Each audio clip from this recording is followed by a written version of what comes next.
Hello everyone, welcome to my channel. তোমরা সবাই কেমন আছো? আমি এসে গেছি আমার একটি নতুন ভিডিও নিয়ে।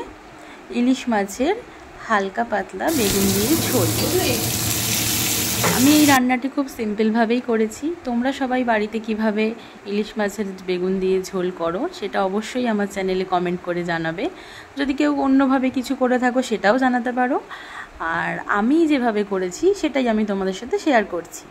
প্রথমেই আমি বেগুনটাকে হালকা করে তেলে ভেজে নিচ্ছি এবং ইলিশ মাছগুলোকেও নুন হলুদ মাখিয়ে জাস্ট হালকা করে ভেজে নিচ্ছি।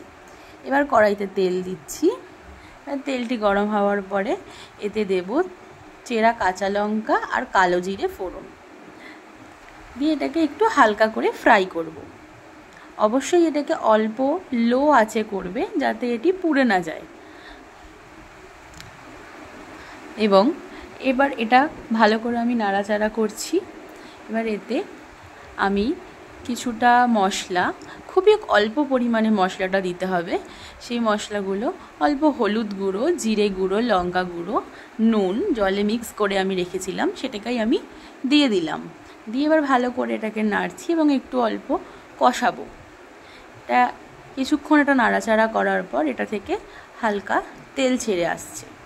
এটা থেকে যখন হালকা তেল ছেড়ে আসবে তখন আমরা যেরকম পরিমাণ ঝোল খেতে চাও বা রাখতে চাও সেই অনুযায়ী পরিমাণ মতন জল দেবে এবং জলটা দিয়ে আমরা কিছুক্ষণ এটাকে ফোটাবো। এই যে জলটা আমি দিচ্ছি, আমরা আমাদের পরিমাণ মতন জলটা দিয়েছি।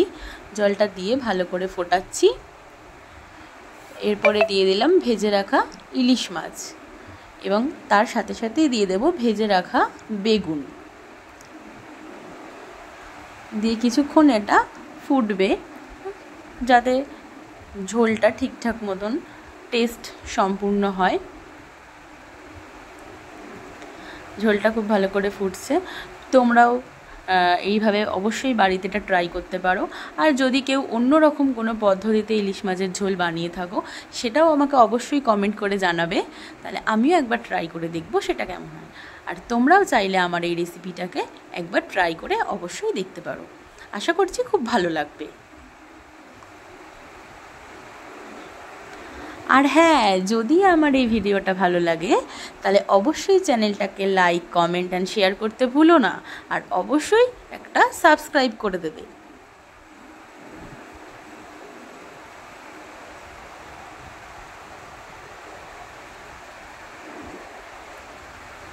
প্রায় ঝোলটা রেডি হয়েই এসেছে। এবার এটা জাস্ট আর একটু ফোটার পরেই আমরা এটা নামিয়ে নিলাম। নিয়ে এরপর এটিকে আমরা অবশ্যই গরম ভাতের সাথে সার্ভ করব। নমস্কার। ভিডিও ভালো লাগলে অবশ্যই সাবস্ক্রাইব